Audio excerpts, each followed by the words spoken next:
Well, I hope that y'all enjoyed the worship as much as I did, and it being kind of rigged together because of technical difficulties did not disturb too much. Hopefully we will get that working or can make the transition to what I've been wanting to do and go completely digital for a while, cheaply and smoothly. And I hope you had a good Thanksgiving. Hopefully you're not ready for the holidays to be over yet, because today we just kicked off the Advent season. So we're just getting started. And hopefully my phone will finish restarting on its own. Obviously, I'm at least a yard from it, but it's been doing that so that I can get to my verse. And you may have noticed that I used hope and hopefully a whole lot in all of that. And that's kind of the way we use it. That's the way we do it. Hopefully the Texans will beat the Patriots today. But if they don't, I hope it's a good game anyway. They play them close. We do it kind of along those lines. But think about what hopefully really is. Hope fully.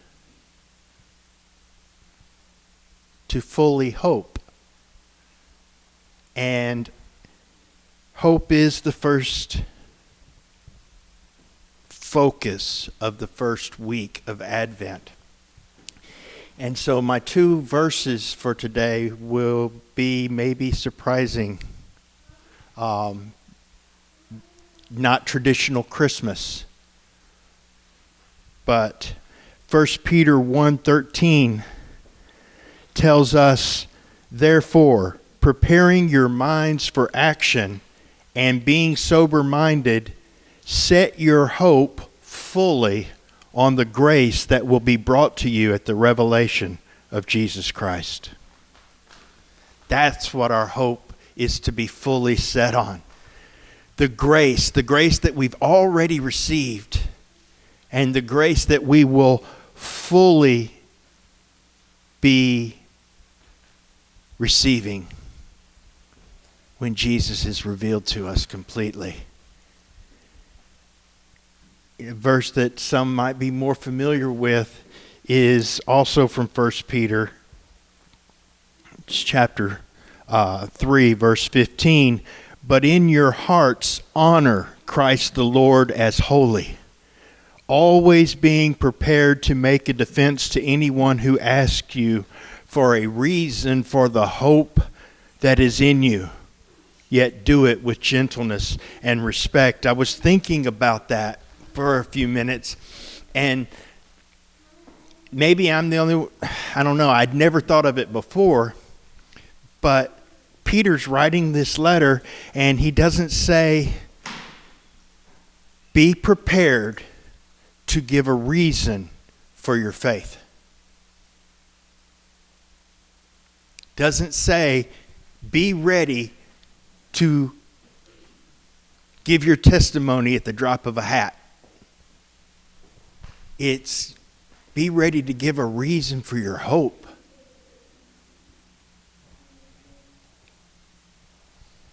And it kind of comes first. We've been looking at Hebrews for a while now, and we see that faith is the assurance of things hoped for.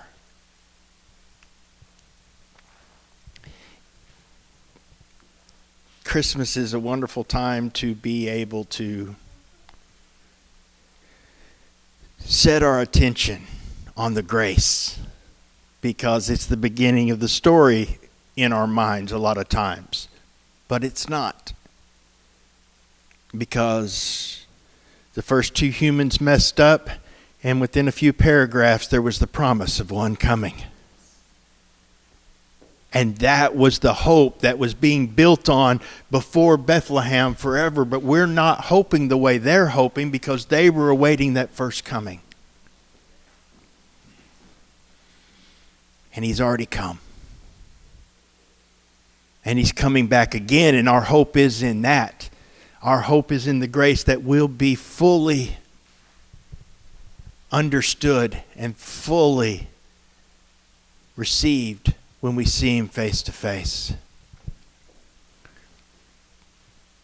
But this world is crazy. It was crazy then. There were a lot of hardships then. And there were a lot of people who were into distractions and all kinds of things to try to change the way they feel and just forget about how bad things were and the fact that they were living under tyranny and all kinds of things. And without these distractions,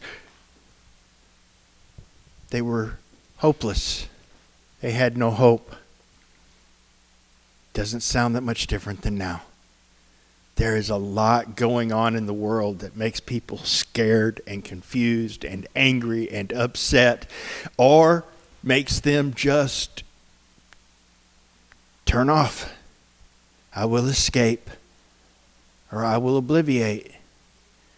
I will,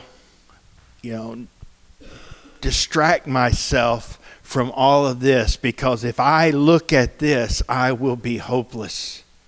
And I can't feel that today.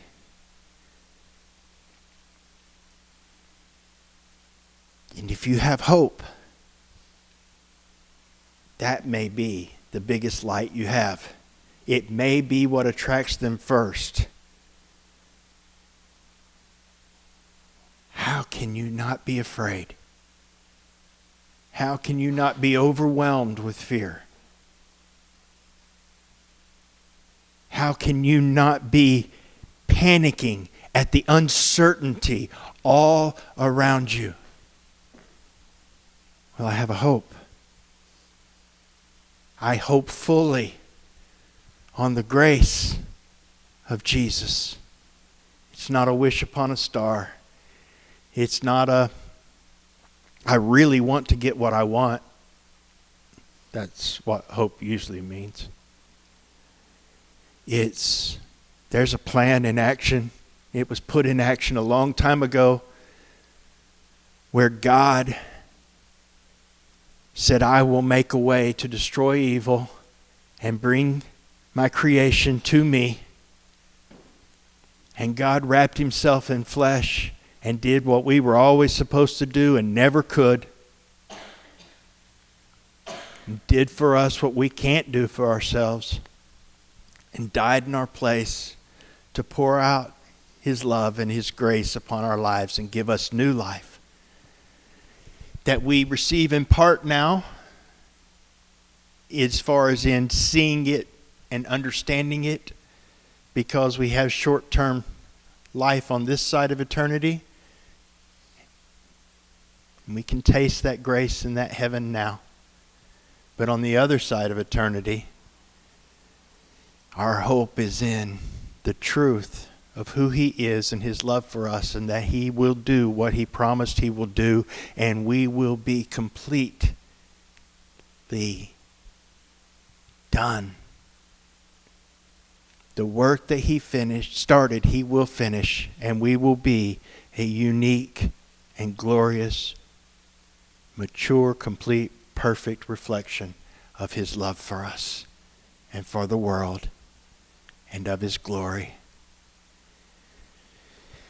So our hope is not a wish on anything here, but it's fully on the grace of Jesus Christ. And so I would encourage us to kind of keep that in mind, especially over this next week, as the theme is hope. And as we keep our eyes on Jesus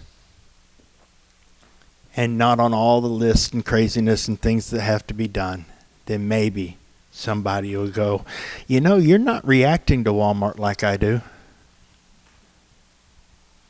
What's going on? Well, hopefully I can explain my hope fully to you.